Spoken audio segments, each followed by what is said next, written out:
Les CARF, c'est une ASBL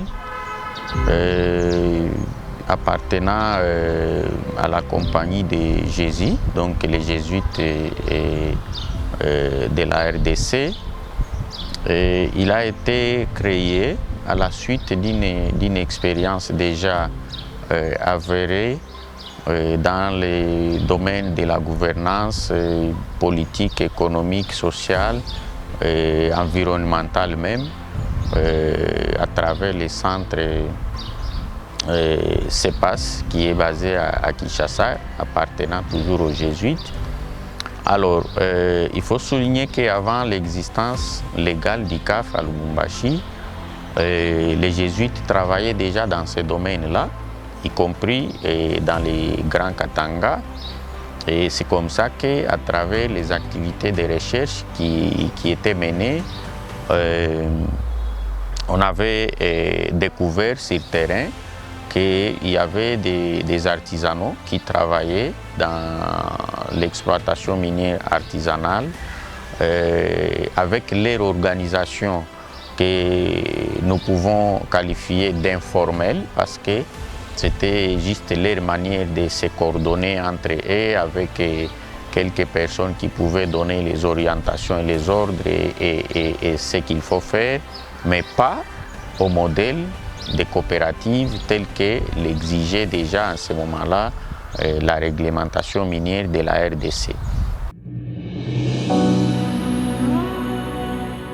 Nous sommes sur le site de Kamilombe.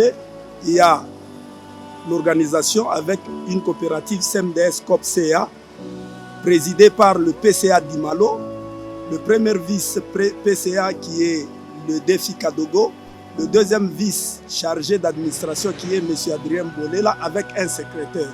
Maintenant, moi je suis le directeur gérant de la coopérative CMDS, c'est la confiance. Moi je gère au quotidien le site chaque jour et je fais rapport à ce conseil de gestion. Mais nous sommes 28 membres cofondateurs de la coopérative. Ce documentaire retrace l'histoire inspirante de la coopérative minière CMDS Kapata. Née de la volonté d'une communauté locale, CMDS Kapata est rapidement devenue un modèle de développement économique et social dans la province du Lualaba. CMDS a déjà fait un pas plus que les autres coopératives et donc comme je disais, ils ont plus d'expérience à partager à d'autres coopératives qui sont accompagnées par les CAF pour que cela soit non seulement copié, mais aussi que ça soit comme une motivation pour ces nouvelles coopératives qui sont aussi dans les processus de progression et de conformité à la réglementation. Nous explorons les moments clés de la création de CMDS Kapata, les défis rencontrés par les mineurs artisanaux et les succès obtenus grâce à une approche collaborative et responsable. Vous découvrirez comment le soutien continu du CAF a été déterminant pour transformer une initiative locale en une coopérative minière florissante. Nous existons depuis 2017, mais le site là-bas existe il y a plus de 20 ans. Et avant, on allait là-bas, en solo, on travaillait, tout le monde pouvait entrer, n'importe qui pouvait entrer. On pouvait même voir un enfant ou une femme enceinte, mais aujourd'hui, avec les différents séminaires de formation, on se rend compte qu'il y a des lignes rouges qu'on ne peut pas franchir. Et nous avons connu avec eux plusieurs séminaires de formation pour que le travail que nous menons ici puisse se faire de manière autorisée afin que nos minerais ici soient acceptés pour que ça ne soit pas le minerai de sang, comme on le dit. Ils nous ont formés comment gérer d'abord une coopérative. Ils nous ont formés comment formaliser. Et ils nous ont montré quel type de catégorie de la population ne peuvent pas accéder dans le site, entre autres les femmes enceintes et les enfants moins de 18 ans. Grandement merci. Et voilà aujourd'hui que petit à petit, nous commençons à nous rapprocher à la réalité. Et nous commençons à être différents des autres. Ce documentaire met en lumière l'impact positif de CMDS Kapata sur la vie quotidienne des mineurs et de leurs familles. Nous avons donné la parole à ceux qui ont bénéficié directement des améliorations des conditions de travail, de la sécurité et des revenus. Vous entendrez leurs témoignages émouvants, leurs espoirs et leurs rêves pour un avenir meilleur. Nous avons des enfants. On a bibi, on va les trouver riches à mon cage. Alors nous demandons pour les jeunes, les cage combien. Mais ce qui est très important, la discipline tout ya kazi, na comment organiser ndio kufanya kazi. Unaleta mabenefice kwa familia, unaleta watoto masomo, unaleta manyumba, na kuya muikaji. Kisha masomo ya watoto unatoka muikaji. Donc c'est ça notre vie. Un aspect particulièrement remarquable de cette coopérative est l'attention portée à la sécurité et au bien-être des femmes impliquées dans l'artisanat minier. Et le bâtiment qui est devant nous, c'est le vestiaire. Et le vestiaire ici aurait été construit pour l'utilisation de certaines mamans ici, dans le sens où elles veulent s'habiller. Il aurait fallu que nos mamans viennent s'habiller par ici. Encadrées par CMDS Kapata, toutes les femmes sont dotées de tenues de protection appropriées. Il s'agit notamment des débardeurs en matière imperméable, une initiative ingénieuse destinée à protéger leur santé, en particulier leur santé reproductive des risques liés à l'environnement minier. Bikumba binasaidia ba mama njuu ya mainfection. Kama anapata kazi vile mle ndani anakuya hapa, kila mtu angalia na nimero yake. Kana beba tunandika njina yake na nimero yake, anaenda kule kumai kukaji, anavala anatumika kazi yake, kama naisha anakuwa anarudisha, tunandika pale pa njina yake oki. Ces salopettes, une fois utilisées, sont soigneusement lavées et rincées à l'eau pour être réutilisées le lendemain. Cette prise en charge spécifique des femmes sur les sites miniers est une particularité distinctive de cette coopérative rendue possible grâce à l'apport des Fer Alliance Cobalt. Ces bottes ont été amenées de l'Afrique du Sud jusqu'ici pour que ces femmes puissent avoir des EPI, des équipements de protection individuelle afin de se protéger aux différents incidents qui peuvent arriver. Ça les protège.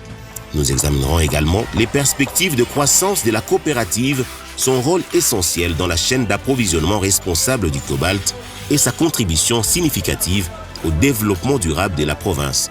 La chaîne d'approvisionnement de ce cuivre ou de ce cobalt commence à partir d'ici. Comment est-ce que les choses bikunafanika? Ce qui fait que bakrezer banendia munjimu, banenda manatumika manakata produit.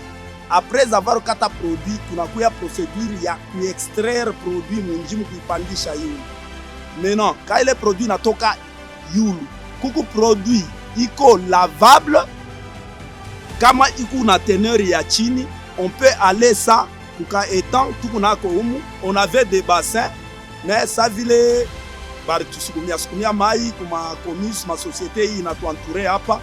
Njo shie tunabebe le produit, tunailave njo ya kuipandisha teneur. Mais ku produit ngine unatoka iku non lavable. Maintenant directement il est produit, ça vile mu site. Ni site tout toléré, tout kwa mona ma dépôt d'achat na ma entrepôt.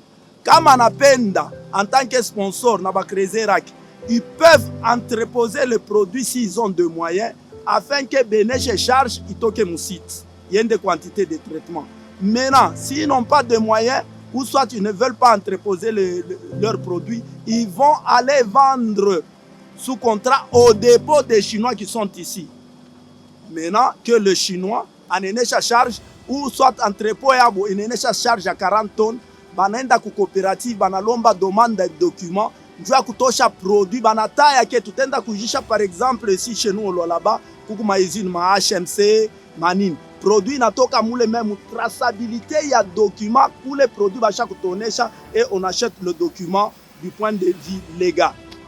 Nous voyons comment CNDS Kapata est devenu un exemple à suivre en matière d'exploitation minière artisanale responsable. Nous avons dans notre actif ce qu'on a déjà réalisé. L'hôpital que nous construisons ici que nous sommes, c'est un hôpital.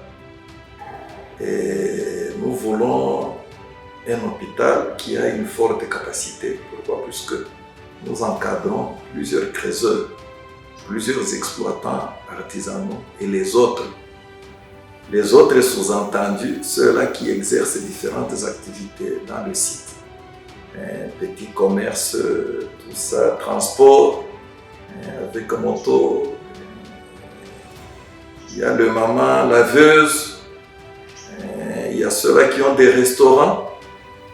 Tous ces membres là-bas seront soignés ici dans notre hôpital. Raison pour laquelle nous voulons une très grande capacité d'accueil. C'est-à-dire dans notre prévision, nous voulons aller à 150 lits, 250 lits. Un hôpital équipé avec le matériel selon la technique moderne, c'est-à-dire un hôpital moderne. Hormis tout ça, nous intervenons dans beaucoup de projets, entre autres l'octroi des transformateurs. Et c'est nous qui avons amené même dans le projet avec Mouyej la morgue de la cité Kapata. Et nous donnons des disjoncteurs et nous intervenons aussi lorsque on nous demandait d'assainir même la cité par l'engin que nous avons, la tractopelle et aussi nous. Nous avons déjà acheté une ferme. C'est la route Louilou en passant Walimba à gauche. C'est là que nous avons déjà acheté quelques hectares. Environ 40, c'est ce qu'on a d'abord trouvé. Mais nous voulons aller à 100 hectares, je pense, cette année. Si tout va bien, nous allons nous mettre aussi à cultiver là-bas pour préparer la prémine. Nous avons réhabilité 3 écoles à Kapata. Le CFP, le centre de formation des CFP, le centre de formation des femmes. Nous avons réhabilité l'école Kaboulungu, méthodiste, et aussi construit de nouveaux bâtiments.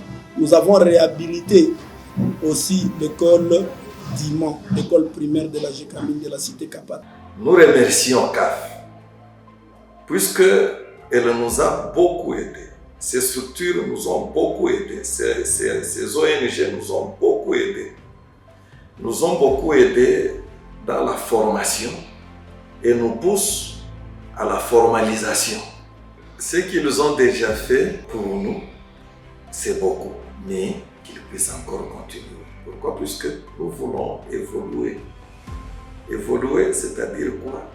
Atteindre, si pas le maximum, le minimum des exigences par rapport à l'exploitation artisanale. CAF nous a beaucoup accompagnés dans notre progrès et nous remercions à CAF de ne pas terminer et finir sur ce point puisque nous n'avons même pas encore atteint 50% de fonctionnement. Vous voyez avec les coopératives comment est-ce qu'on a commencé. On s'est ramassé nous tous qui faisons le travail ici. Alors il y a des formations qui CAF, même au mois de mai, je venais de Lubumbashi, moi avec le défi honoraire KBA, on était au niveau de Kile Balanda avec CAF et tous les autres, M. Adrien et toute l'équipe. Nous avons parlé sur les leaders transformationnels aujourd'hui pour demain. Ce film est un hommage vibrant au travail acharné, à la résilience et à la solidarité des membres du CMDS Kapata. C'est un exemple concret de ce qu'il est possible d'accomplir avec de la détermination, de la vision et un soutien approprié. L'histoire de la CMDS Kapata est une source d'inspiration pour toutes les communautés qui aspirent à un développement économique et social durable.